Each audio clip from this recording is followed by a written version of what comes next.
He was just an average boy at school, but when he discovers a mysterious cube, he awakens a leveling system that grants him abilities and allows him to become stronger. The story begins with a girl named Shin, as she gets a call telling her she's in danger. The room suddenly goes dark, and there are men that appear, so she makes a run for it. She tries to hide in a closet, and the men start breaking down the door, but the man from the phone suddenly appears, and he teleports her away. We meet Jin, as he carries her while running, but one of the men chasing them fires his gun. Shin is knocked out, so he sets a watch in her hand, and he goes to deal with the men. They're no match for him, but one of them manages to grab him, so he flies up into the air and throws him away. They continue their fight in midair, but Jin smashes them into a building. We see that he was able to take them out, but he realizes that one of them is still standing, and the man decides to go all out. He lifts an entire building and throws it at Jin, but he easily cuts it into pieces and turns it into a cube. He attacks the man with the cube, causing a huge explosion, but the man wonders how he's still alive. He tries to shoot Jin, but his gun doesn't work, and Jin tells him he can't do anything when he's there. He starts drowning, and as time begins to rewind, Jin wishes there could be a different outcome to the cycle. Shin wakes up at school, where a boy asks her for help with a problem, so she decides to help him. After that, she goes to a club with her friends, where she loses at a game, so she needs to answer a question as punishment. They ask her to tell them who she likes, but they see a boy named Wong blushing, so they wonder if he thinks she likes him. So he becomes flustered, and explains that he's known Shen ever since they were kids, but he thinks she just likes him as a friend. One of the guys notes that girls will never like him, since Wong isn't handsome like him, but everyone thinks the boy is delusional. They pressure Shin to answer the question, and everyone is shocked when she reveals that she actually likes Wong. She assures them she isn't joking, and she mentions that she's had a thing for him since they were in elementary school, but he can't believe she's confessing to him. But after the party, Wong is beaten up by a gang for stealing Shen from their leader named Sun. Wong tries to calm them down, but they have no interest in hearing him out, and they plan to feed him to the fishes. Sun calls Shen from Wong's phone, which makes her worried about him, and Sun shows her how they're beating him up. Sun asks him who he thinks should be with her, and he tells him to think about his answer, because it's a matter of life and death. But he notes that Sun will never be good enough for her, and he headbutts the guy who's holding him. He falls into the river, and they're all shocked by what happened, telling him to come back up. But he doesn't respond, so they think he's going to die. He starts to drown, but he thinks there's no point in being alive if he can't protect the one he loves. We go back to when Wong was a kid, and as he runs away from school, everyone laughs at him for being a coward. He sits in the rain outside the school, but when Shin sees him, she offers to walk home with him since he forgot his umbrella. He notes that he'll just go after the rain stops, but she notices that his arm is bleeding, so she starts patching it up, and he's surprised at how gentle she is. Back in the present, Wong sees a cube in the river, and as he picks it up, it suddenly enters his body. He's teleported to a mysterious place, which makes him wonder if he's been kidnapped by aliens. But he hears a voice from the cube, telling him he can make a teleportation circle within a radius of 15 meters around it. He's teleported to where Sun and the others are looking for him, and he sees that he's in the sky, so he thinks he's about to fall to his death, but he realizes he's flying. He's suddenly teleported again to a classroom, where the cube tells him someone's coming, so he quickly hides, and the guard wonders why the floor is wet. Wong returns home, and he gets a call from Shen, who starts crying since she thought he was dead. So he tells her that he swam up when no one was looking, and he laughs at how Sun is still searching for him. She thinks they should call the police, but he just tells her to rest, since a lot has happened. He hangs up the phone, and knows no one will believe him even if he told them the truth, so he just wants to keep Shen away from everything. Wong suddenly hears the cube's voice again, and it tells him it's present inside his body. He's transported to the mysterious place once again, where the cube tells him it made a connection with him through physical contact, so he's been appointed as its user. He wonders where he's standing, so the cube explains that its appearance in the macroscopic physical world is a small cube, but its interior is actually enormous. He suddenly starts flying, and he asks the cube why it saved him, so it reveals that it's to fulfill his wish and make him the king of the world. Wong is teleported to a roof, where he's scared that he might fall off, and the cube tells him that his remaining energy is about to run out, so he needs to wait a minute before he can teleport again. He wonders how he can control where to teleport, because he feels like he's about to fall to his death every time the power activates, so the cube tells him to use his core to see instead of his eyes, telling him he'll be able to sense everything within a 15-meter radius. He puts the theory to the test, and he's surprised that he can really see everything, but he becomes scared when he sees a cat looking back at him. Wong suddenly becomes tired, so the cube tells him that if he keeps using his sensory abilities in teleportation, he'll run out of energy. He falls unconscious, and as he wakes up in his bed, he's surprised to see the cube right beside him. It notes that if it keeps staying in his body, it will continue consuming his energy, and it reveals that it will disappear if he dies while it's inside him. So when he's low on energy, the best option for it is to be outside his body. Wong tries to search the internet to learn about the cube, but he doesn't find anything. He gets a message from Shen, asking him to have lunch with her, which makes him happy. But when he remembers Sun and his gang, he vows to never let them harass her again. He wonders how he can get stronger, so the cube reveals that the system comes with an automatic upgrade function, telling him he will get stronger if he absorbs stones. He's surprised that even simple stones can make him powerful, but the cube mentions that he needs specific gems to unleash his fundamental abilities. The cube finds a gem in the garden, so he grabs a shovel and teleports to it. He tells the cube that he has no wish to become the king of the world, and explains that he only wants to protect Shen. But it notes that the world isn't a simple place, so to fulfill his wish, he needs to become stronger than everyone else. He wonders where the gem is, so the cube tells him to use his detection, and he manages to find it. He thinks it isn't that special, and he has no idea what to do next, so the cube tells him to put it inside its body.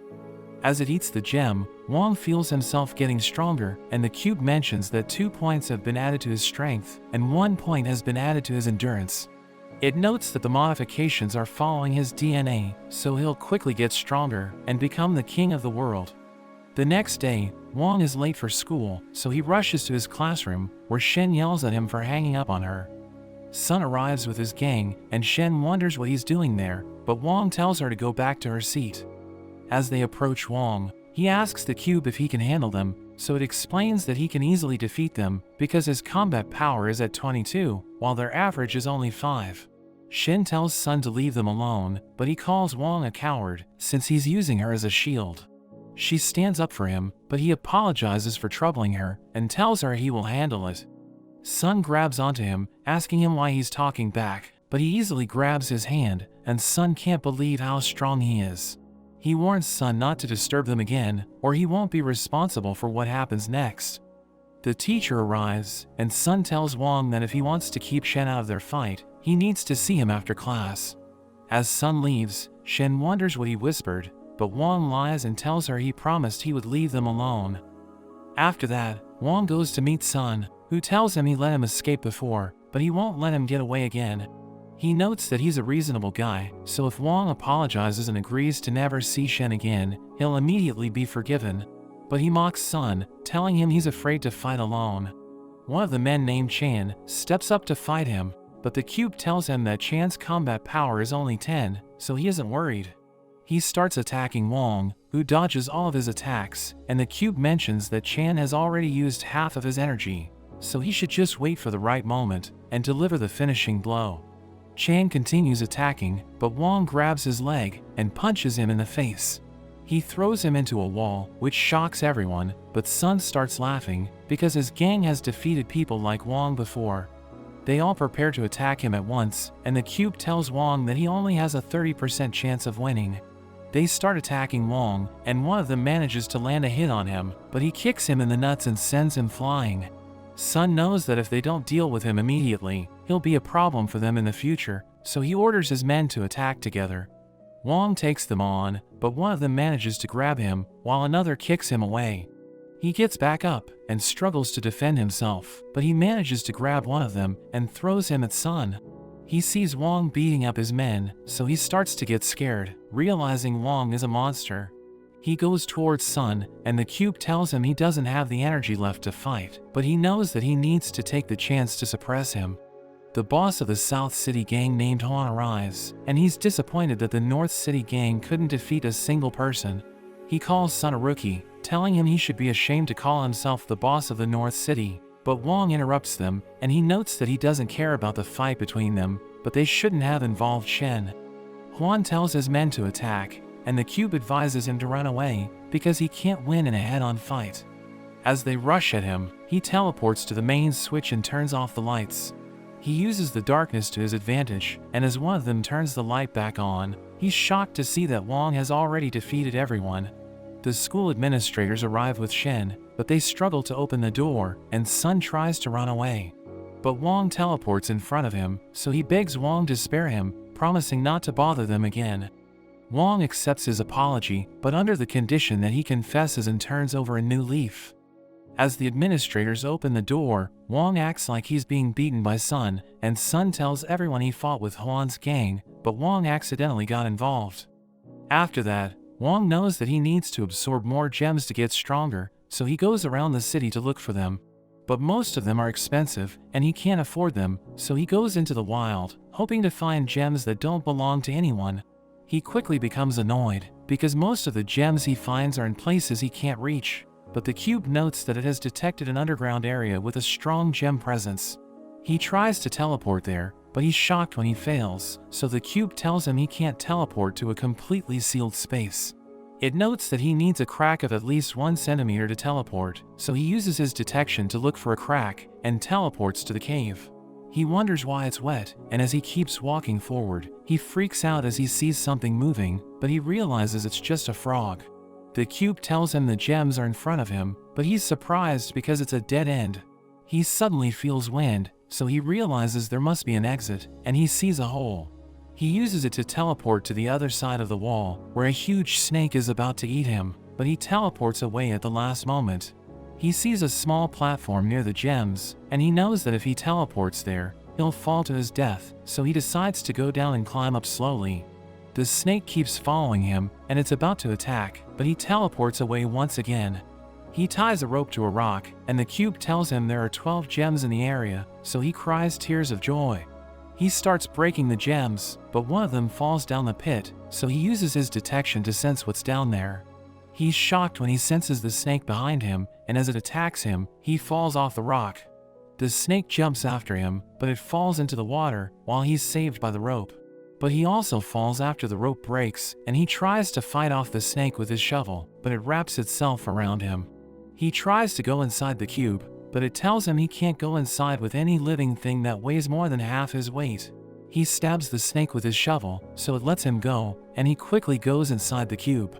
He tells the cube to absorb the gems, but it reveals that 3 of them can be combined to make a higher level one. It explains that there are 3 types of gems, with the basic ones only increasing his abilities slightly, while the advanced ones have a greater effect on his attributes. So he decides to make the advanced gems, but he's shocked as the cube mentions that it will take 100 hours. It tells him he has 11 gems, so he can choose 9 to merge together, and directly absorb the remaining 2. He decides to listen to the cube's advice, and after it absorbs the 2 gems, he returns to fight the snake, and he easily overpowers it with his new abilities. Meanwhile, Sun and Huan drink at a bar, and Huan notes that he needs to get revenge on Wong, but Sun reminds him that they can't defeat him even if they work together. So Huan mentions that they don't need to face him on their own, and he tells Sun that a man named Luo has come back. He reveals that Luo had to leave because of Jin, and he thinks they can trick him into killing Wong for them. Wong meets with Shen, who thinks he has turned into a different person. He grabs her hand, and tells her he'll always protect her, but she doesn't want him to burden himself with everything, so he notes that they'll face their problems together. They spend the day with each other, and as they go to a cafe, Shen starts playing a game with him. She hides a candy in one of her hands, but he correctly guesses it every time, because he can see it using his detection. She doesn't understand how he does it, so he notes that when she hides something in her hand, she holds her elbow closer to her body. But she can feel that he isn't telling her everything, and as they're about to leave, he gives her a gem he found in the cave. The next day, Wong is worried when Shen doesn't pick up his calls, and he thinks she might have overslept. But he hears people talking about how something bad happened in the building where she lives, so he rushes to check it out, but he realizes that the place has been closed off by the police. He hears a woman telling the police that Shen has gone missing, and he sees Sun lurking around, so he follows him into an alley. He punches a wall as he threatens him, so Sun agrees to tell him everything. Meanwhile, we see Luo hitting golf balls from Juan's face as he notes how he hates being lied to, but he'll still take any chance he gets to take down Jin. We see that he's the one who kidnapped Shin, and he asks her about Jin, but she has no idea who he's talking about. He thinks she's lying because Jin fought the organization of extraordinary men just to save her. He goes to hit her, but a man named Yua stops him because even if she doesn't know who Jin is, it seems he cares about her. Luo mentions that it's the reason he's using her as bait, but Yua wonders why Jin hasn't come to save her. He thinks she might know how to defeat Jin, and he notes that even if Jin comes, they have no way of beating him. Luo mentions that he's learned from several masters, but Yua notes that they don't know the source of Jin's power, so they should keep Shen alive and use her to make him surrender. Luo decides to listen to him, and after he leaves, Yua tells Shen to behave because he won't be able to save her a second time. In the alley, Wang is shocked to find out that Luo has kidnapped Shen, and Sun tells him a story about how Luo once beat up a young master whose uncle came with his men to confront him. But the moment he saw Luo, he dropped to his knees and apologized because of Luo's influence. Wang wonders how Jin is related to Shen, so Sun reminds him of the incident that happened with Shen when they were kids, telling him the man who saved her at that time was Jin. He mentions that no one knows where to find him, and when he finally reappeared, he broke 2 of Luo's fingers. The Yin family put a bounty on him to avenge Luo, but they couldn't find him. They eventually abandoned Luo, and ever since that moment, he's been looking for clues to find Jin. Wang realizes that the reason Shen was kidnapped is because Huan lied to Luo about her connection with Jin.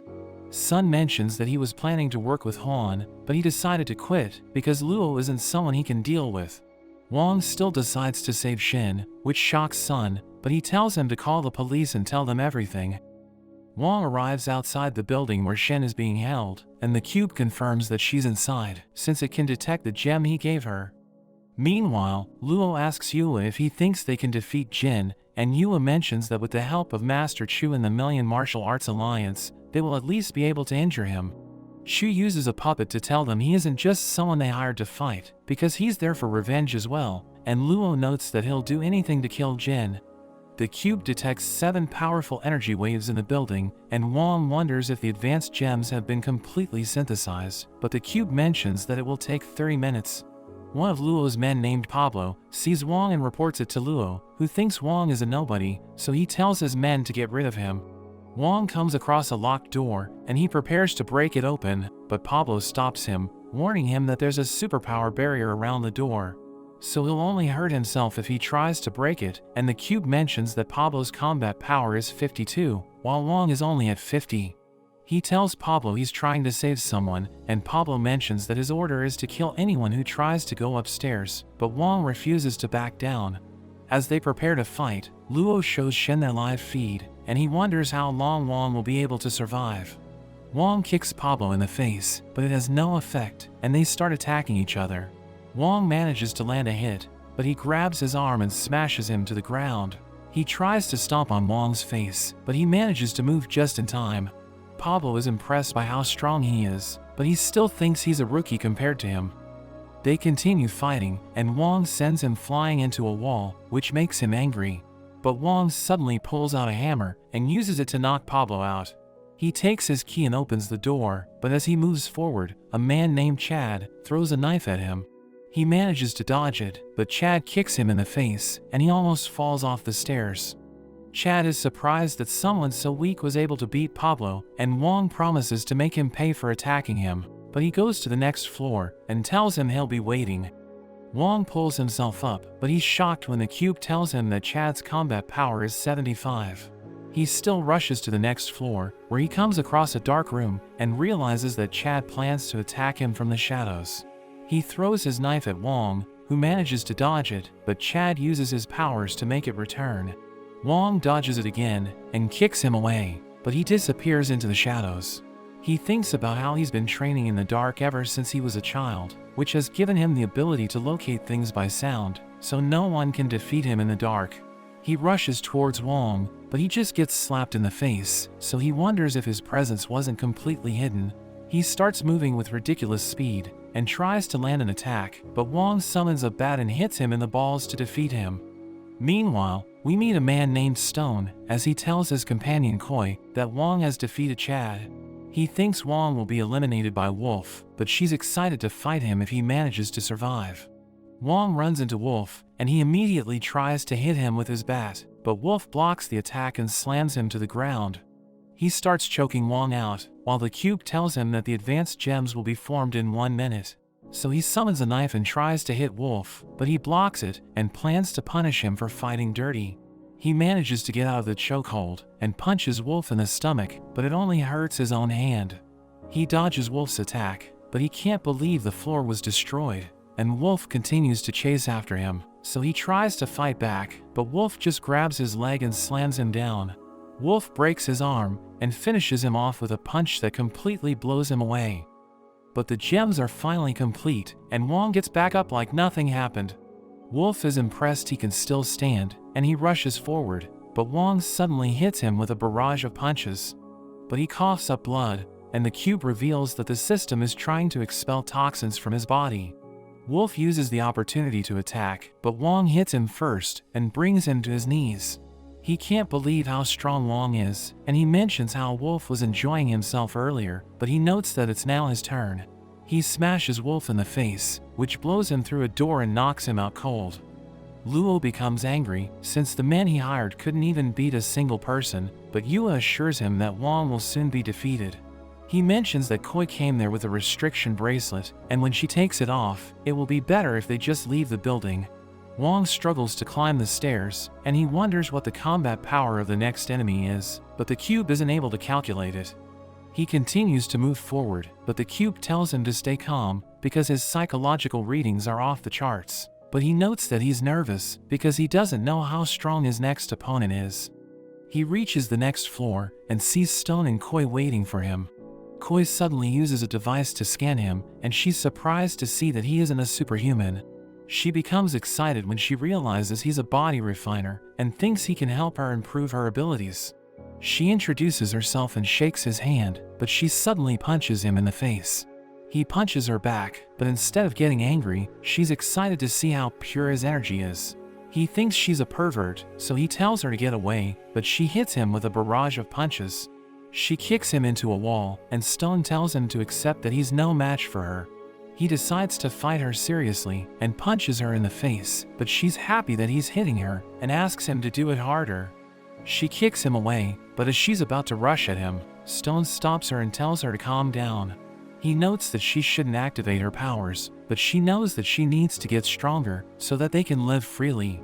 She scratches Wong's arm with her claw and starts licking his blood, so he takes out a metal pipe to fight her, but she sends him flying into a wall, which makes him realize he will die if he doesn't focus. He tries to hit her with the pipe, but she jumps onto his back and bites his shoulder. Stone sees her losing control, so he hits her with a needle, which makes her return to normal. But he wonders how pure Wong's blood is, because Koi leveled up by just licking it once. Stone hits Wong with a wind attack, and he knows he needs to end the fight quickly, because Koi doesn't have much time left. He tries attacking Wong again, but Wong manages to dodge it thanks to the cube's instructions. Stone sees that Koi is starting to lose control again, so he looks after her and decides to let Wong go. Wong wonders if he's admitting defeat, but he notes that he'll never give up because he's from the Million Alliance. Wong thinks they might attack him once she recovers, so he notes that their fight isn't over. Stone realizes he has no choice, so he takes out a million coin and makes a blood oath that if he goes back on his word, he will turn to dust. After Wong leaves, Stone tells a girl named Misha that their mission has been suspended because something happened to Koi, but she suddenly gets attacked. Meanwhile, Luo wonders where Chu is going, and he's shocked when Chu mentions that all the assassins have been defeated.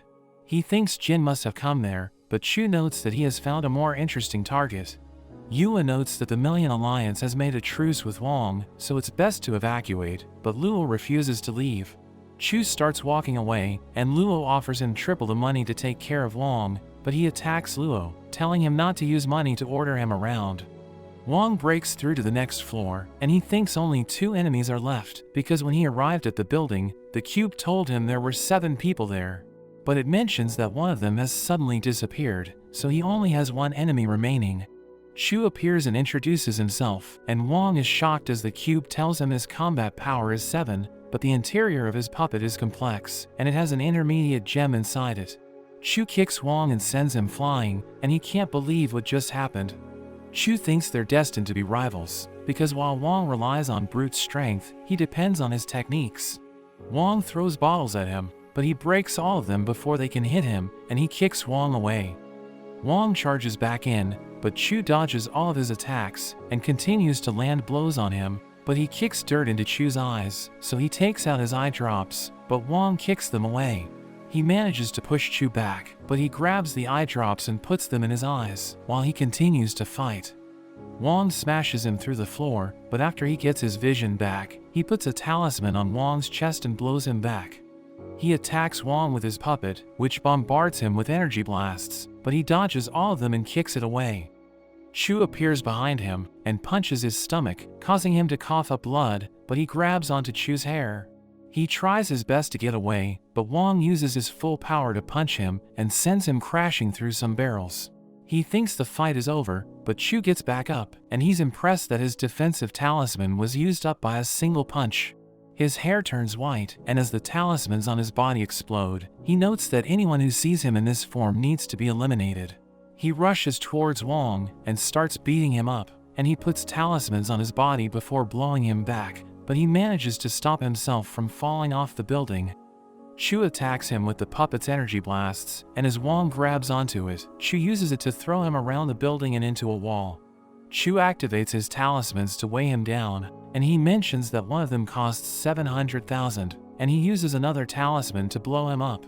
He thinks the fight is over, but as the dust settles, he's shocked to see that Wong is completely fine thanks to his shovel. Chu starts losing his mind, and he uses the puppet to attack Wong, but he easily takes it out. He uses the puppet's string to pull Chu towards him, and he finishes him off with a devastating barrage. The string finally breaks, and Chu is defeated, but Wong reaches his limit. Yua tells Luo to escape, but he refuses to leave, and he knows that Yua protects him because he's from the Yen family.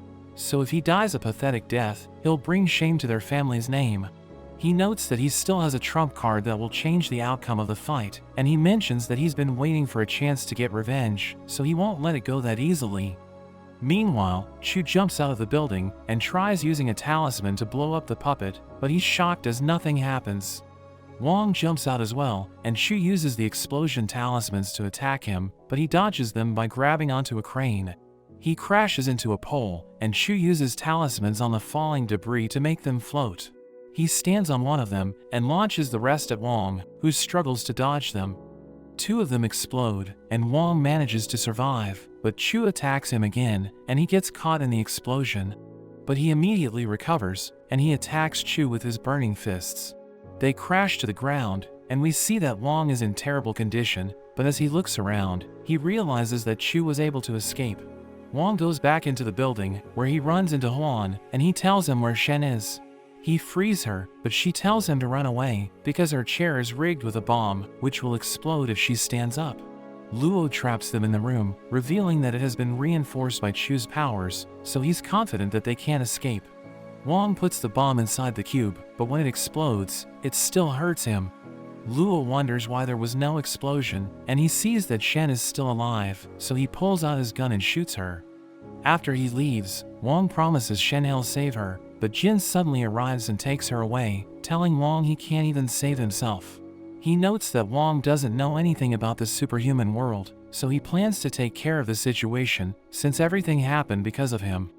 After that, Wong falls into despair, because Shen is gone, and the cube isn't responding. He wonders how he can get her back, but he thinks he's too weak to do anything. A woman suddenly appears, and tells him she has information about Luo, but she tells him to come with her if he wants to find out. They head to a cafe, where the woman asks Wong why paranormal beings aren't exposed to the public. He thinks it's because they're good at disguising themselves, but she reveals that people are covering them up. She notes that she's been protecting him in secret, but he doesn't believe her, asking her to explain why there are 3 men watching him from behind. They prepare to take out their guns, but he tells them to stop, telling her they can continue their discussion because he's interested in Luo. So she orders the men to back down, and he sees her ID, so he realizes that her name is Yuan, and she's in charge of managing superhumans. He asks her what they want from him, so she tells him they need his help to complete 3 missions, promising to tell him where he can find Luo if he completes them. So he promises to complete one of them, but she must also give him information about Jin, and she tells him it's a deal. She gives him the mission, telling him to be a bodyguard, and he'll receive 50,000 as a reward. She reveals that he needs to pass an assessment first, to see if he's qualified for the role, and she leaves with her men. He isn't sure if he can trust her, but he thinks he can't save Shen if he doesn't accept the job, and he believes Yuan was lying to him, but he knows she can provide him with intel. We see Yuan with a man named Liang, who wonders why she made a deal with Wang, because he's dangerous. She explains that they need to take risks to make progress, and she reveals that she looked into him, so she knows that he's innocent. We see the cube on top of their car, and Wang is inside it listening to them, as Liang wonders if Yuan will tell him about Luo. He knows that it's sensitive information, so they can't share it with anyone, but she tells him not to worry, saying they can just give him low-level intel, because he's completely clueless. So he realizes they're planning to take advantage of him, but he knows that he needs to work with them, because they're the only ones who can give him the intel he needs. The next day, Wang heads to a mansion, where he sees people preparing for the assessment. A man named Zhu greets them, and tells them he'll be overseeing their test. He takes them to a room, where their discernment will be tested, and we see that it's like a casino. He explains that each candidate will start with 5 chips, and he notes that they can play anything they want, but they aren't allowed to steal or use violence. He reveals that they must have 10 chips to pass the test, and they think it will be easy. But the candidates start failing the test, and one of them notes that they can't trust the machines, because they're probably rigged. He tells Wang he has a plan, but he just walks away, so the man starts looking for a new target. Wang sees a girl telling the candidates to find a coin, but the man suddenly appears, and challenges him to play the game. Wang wonders what he's up to, and the man asks him if he's scared, but he goes all in, so the man follows suit. The game begins, as the girl puts the coin inside one of the cups, and she shuffles them with incredible speed. She tells them to place their bets, so the man picks one of the cups, but Wang uses his detection to find the coin, and tells her it's in her right hand. She mentions that her right hand is empty, but he knows that she swapped it to her other hand, so he tells her to stop using tricks. She congratulates him for winning the game, and the man can't believe it, thinking she used 2 coins and hid one of them under the table. So he looks around the table, but she explains that it isn't rigged, telling him she only used 1 coin. After that, we learn that the assessment is over, and Wang passed all the tests, so he joins the other successful candidates. Zhu congratulates everyone on passing, and introduces them to their boss Piao, who tells them they've earned the chance to become his bodyguards. He reveals that they'll be attending a banquet tonight, and tells them to do their best, promising to give them a bonus if they perform well. He tells Zhu to take care of everything, before taking his leave, and Zhu tells everyone that Piao has already paid them in advance. He reveals that the daily wage is 3 million, and Wang is shocked hearing this. So Zhu realizes that he knows nothing, revealing that his agent Yuan has confirmed the payment. But he knows that he'll only receive 50,000 for completing the mission, so he realizes he got scammed. After that, Wang rides in a car, where a girl named Jasmine gives him confidential information about the banquet. She reveals that it involves 7 missions, and one of them is the auction, where Piao wants to get the ancient mask. She explains that their mission is to help him acquire it, but Wang asks her about a crystal, so she reveals that it's one of the auction items called the obsidian essence. He recalls that the cube mentioned it when he was injured, so he thinks he can use it to get stronger. She tells him to memorize everything before they arrive, and he notes that he wants to get valuable items at the banquet. That evening, the guests gather for the banquet, and the host D mentions that they'll skip the opening speech and begin the auction. He notes that they'll begin with a warm-up game and shows everyone a giant crocodile, so they freak out, but he tells them not to panic because it can't harm them, revealing that they're protected by bulletproof glass. The guests think he's impatient because he started things off with a monster, but he tells them not to worry, telling them there are plenty of other things in store for them. He explains the rules of the game, revealing that there's a golden bell attached around the croc's neck, and the only way to win is to remove it. He notes that the warrior who wins the game will receive gold as a reward, but once they enter the cage, they can't leave until they get the bell. The first challenger enters the cage, and he lunges at the crocodile, but it suddenly eats him alive. The guests think he was weak, but Wong knows that he was a capable fighter, and Dee notes that the beast has been modified, so it's stronger than an ordinary croc. He increases the reward by 30% and asks them who will volunteer to fight next.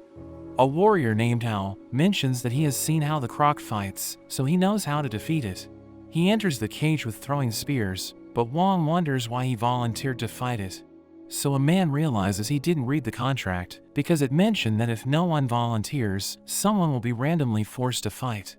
Wong thinks it's ridiculous, but the man tells him it's why they're being paid $3 million for the night. He can't believe he accepted the job for $50,000, but he sees the overseer, and he freaks out as the man looks at him. The man he was talking to tells him not to stare, because the overseer is from the banquet committee, and his job is to maintain order. The guests note that Hao is doing well, and we see that he was able to hit the crocodile several times. He's confident that he can win the fight, and he jumps around the cage as he dodges its attacks, but Wong thinks he's doomed, because his spears don't affect the crocodile, and he suddenly gets taken out. Dee notes that the show is getting interesting, and he mentions that the reward has increased by another 30%, wondering who can defeat the beast. A man named Modi volunteers to fight for his boss Sanmu, but another man called Gold Poison mentions that he wants to join in. So they prepare to fight, and Wong has no idea what's happening, so a girl tells him that they need to kill each other to determine who will enter the cage. He thinks that if Gold Poison wins the fight, he'll be too exhausted to defeat the beast, but a man mentions that Gold Poison is built different. Samu promises to reward Modi if he wins the match, but Gold Poison suddenly bites him and drinks his blood. He tells Samu to give him the benefits instead, because Modi won't be able to enjoy them, and the man reveals that Gold Poison boosts his combat power by drinking blood. The man explains that the power he gains depends on the strength of his target, but he will become afraid of cold and light after the effect wears off. He enters the cage, and the guests wonder why he doesn't have a weapon, so he explains that he doesn't need it. They think he's insane, and the crocodile prepares to eat him, but he suddenly jumps on top of it and slices off its head. He takes the bell, and he mentions that he showed it mercy by giving it a quick death.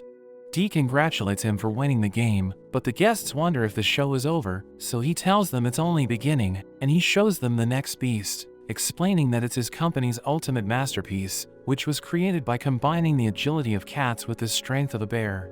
But Wong worries as he sees it, and he gets a feeling that something bad is about to happen. Dee mentions that it's extremely cruel, telling everyone that it slaughters everyone around it, and he asks if anyone wants to challenge it. He shows them the reward for defeating it, but Wong can sense that someone's trying to cause trouble for the organizers, thinking it's someone from his team. One of the warriors challenges it, but it dodges his attack and starts trying to escape, so everyone runs away, thinking they're in danger. Dee assures them they're safe, but it manages to crack the glass, and the man tries to strike it down, but it kills him in a single hit. It takes his sword, and continues to attack the glass, as Wong recalls that Gold Poison secretly spread a powder before fighting the crocodile, thinking it's what's causing the beast to go berserk. The glass shatters, and the beast lunges at Dee, but the overseer protects him, and Piao wonders what's happening. But Wong knows that their group caused the chaos, and he thinks it's his chance to get the items he wants, so he tries to slip away while everyone's distracted. But a man tells everyone to return to their positions, because the Order Keepers will deal with the beast. One of them, named Shiman, knocks out the beast with a single blow, and they tell everyone to relax, because the problem has been solved. Wong realizes that someone from his team is missing, and we see two guards walking around the mansion when the light suddenly goes off. They think there's an electrical problem, so they look around the mansion, but the girl from Wong's group Mumu suddenly knocks them out. She sees a surveillance camera, so she activates her switch to jam it, and she heads deeper into the mansion. She wears a glove, which allows her to access the treasure vault, but as she prepares to enter, there's a man that gets in her way. She tries to fight him with her sword, but he blocks her attacks, and he slices away her cap. The guards appear behind her, and she easily takes them down, but the man attacks her from behind, telling her she's open. But Wong suddenly grabs him and knocks him out, calling him a level C loser.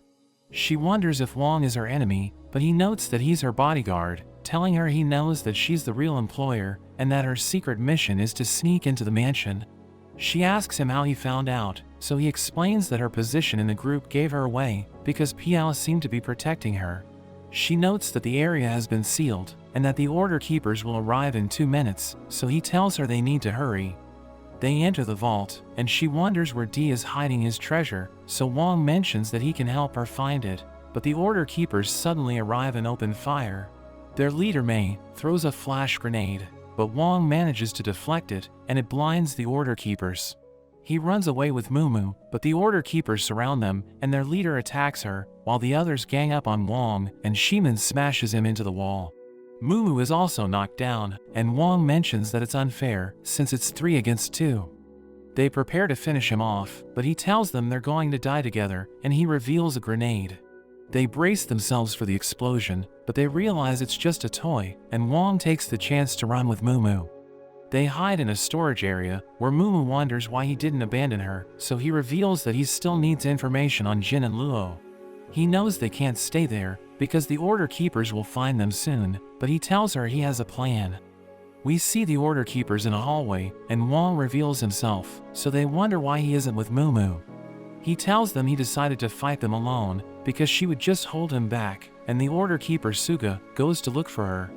Mei and Shimin prepare to fight Wong, but Mumu suddenly attacks from above, and starts fighting with Mei.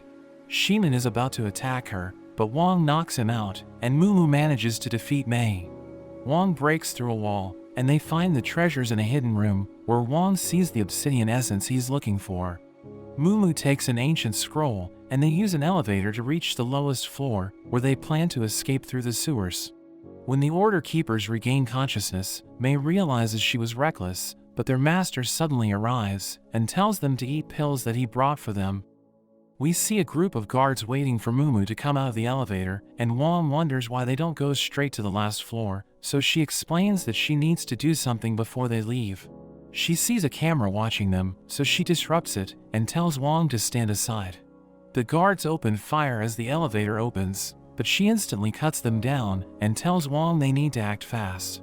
She shows him the floor plan, and tells him where they need to go, telling him they can escape to the sewers after they're done.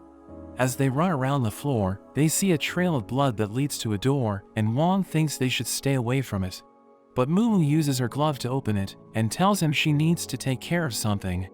She reveals that it's a research lab, and he wonders why she took them there instead of escaping, but she tells him just to do his job as her bodyguard. He sees strange creatures in the lab, and wonders what they're doing there, so she reveals that the researchers are trying to create the strongest biological weapons.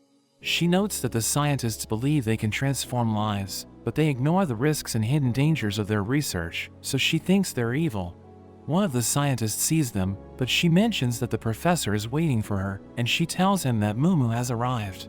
So he orders the woman to transfer his set of data into the computer, and Mumu asks him about the gene therapy drug he promised her.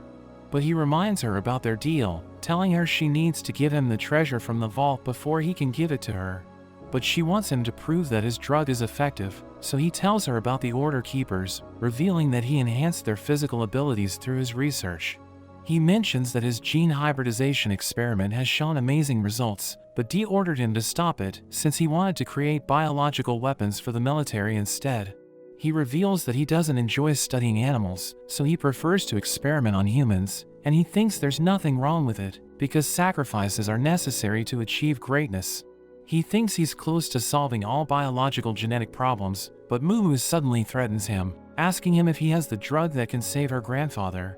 But he says he doesn't have it, telling her to give him the treasure so that he can secure funding to continue his research. But she beats him up, telling him he deserves to die, so his assistant threatens to shoot her if she doesn't stop. She mentions that Mumu will never understand what they can achieve with their research, but she knocks her down, telling her their methods are questionable. She thinks they're just like Dee, because they're all monsters, and she notes that the lab shouldn't exist, telling Wong to help her destroy it. But he suddenly gets absorbed into the cube, and she wonders where he went, but she decides to continue on her own.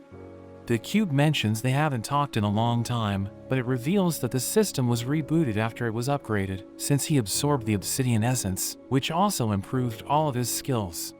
Mumu frees the monsters in the lab, and we see the Order Keepers looking for her, but they suddenly get attacked by flying creatures.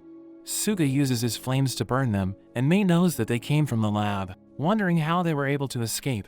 Suga mentions that he'll lead the way, but a monster suddenly appears above him and it eats him alive.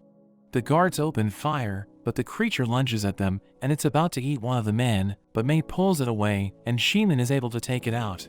We see Mumu running around the facility, but she's surprised to see a dead end, and the order keepers catch up to her. Mei attacks with her whip, but Mumu manages to close the distance, so Mei pushes her back and uses her whip to paralyze her.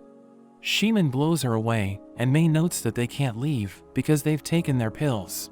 She reveals that the professor kidnapped them when they were kids and turned them into his test subjects, so they struggled to survive. But Mumu tells them they're evil since they've killed countless people with their powers, so she thinks they deserve to die. Shimin prepares to finish her off, but he suddenly gets knocked out, and everyone's surprised to see Wong, who realizes that he made it just in time. Mumu tells him she almost died, but Mei realizes that there are monsters behind her, and Wong teleports away with Mumu. They reach the sewers, and she wonders what he just did, but he tells her it's a trade secret. She wears her diving equipment and prepares to escape, but the master of the Order Keepers suddenly appears, and the cube mentions that his combat power is extremely high. Mumu recognizes him as an assassin named Laika, and Wong wonders why he wasn't able to detect his presence, so the cube notes that it's because Laika is far stronger than him. He reveals that he was supposed to go abroad, but he learned about Mumu's plan, so he decided to stay there, but he's disappointed seeing how weak they are. He tells Mumu he can make her one of his subordinates, but Wong stops him and tries to stab his arm, but he realizes that it's made of iron. It transforms into an axe, and Laika uses it to attack Wong, who struggles to defend himself. Mumu hits Laika from behind, but it doesn't work, as she realizes that he can bend his arm joints in reverse. Wong manages to land a kick, but Laika grabs onto his leg and smashes him into the ground. Mumu tries to launch another attack, but he dodges it, and Wong hits him while he's distracted, managing to scratch his face. Laika admits that he underestimated them, and Wong wants to use his new skill to transfer gem energy onto his weapon. But the cube reveals that his knife might explode if it fails, and the system's other functions won't be available while it's working on it, but he decides to do it anyway. Laika suddenly lands a hit on him, causing him to cough up blood, so Mumu tries to help him, but Laika easily disarms her and knocks her down, wondering why Wong isn't using his techniques to fight him. He throws a grenade, which explodes in Laika's hand, and they try to escape, but he immediately catches up to them. Wong tries to stop him, but Laika easily takes him down and throws Mumu away. Wong gets back up, so Laika continues to beat him, telling him he should give up, and he asks the system if the merge is complete, but it tells him he still needs to wait for over a minute. Laika starts choking him and threatens to cut his body into pieces, but Mumu suddenly stabs Laika from behind. She thinks the fight is over, so she rushes to help Wong, but the cube tells him that Laika is still alive, so he tells her to watch out. Laika starts attacking her, so she jumps away, but he blasts her with his skill, and he notes that Order Keepers have been enhanced by drugs and technology, so sneak attacks won't work on them. He checks out her sword, realizing it's a B-rank artifact, and he tells her he'll use it to end her life. But the cube tells Wong that the merge is complete, revealing that his knife turned into a rare weapon with ice attributes, so he thinks he finally has a chance. But the cube adds that the merge has failed, so the knife will explode in 20 seconds. He comes up with an idea, so he rushes at Laika and stabs his hand, but he gets blown away. Laika tries to remove the knife, but it suddenly explodes with ice, and Mumu wonders if he's dead. But the cube mentions that his power level is increasing, so Wong tells her to run, and they reach the drain outlet, thinking it's the only way out. He tells her to go ahead, but she refuses to leave him behind, and the cube mentions that his body has reached its limit. He pushes her down, and sees Laika charging at him, realizing he's pissed off. The cube notes that his power is still increasing, and Wong thinks it's all over for him, as Laika destroys everything in his path. But as the dust settles, we see that he's mad since he wasted his transformation technique on Wong, wondering how he was able to escape, and we learn he was able to get away by going into the cube, which he left on Mumu's back. We see Wong walking to school, thinking he still doesn't have the information he's looking for, but he suddenly finds himself in front of Mumu, who asks him why he's spacing out. He recalls that she dragged him out of school, and she asks him if he wants to join the ATC, which is a training center that will help him prepare for the Superhuman World Contest. She notes that she has chosen him as a member of her team, but he refuses to join, telling her he has something important to do. She knows that he wants information about Jin so he can find Shen, and she notes that Jin is skilled at hiding, so he won't be able to find him by himself, telling him to join the contest if he wants her to help him. So he agrees to join her team, and he's willing to do whatever it takes to get Shen back. But that's where this video ends. Remember to like and subscribe to the channel. Thanks for watching, and I'll see you next time.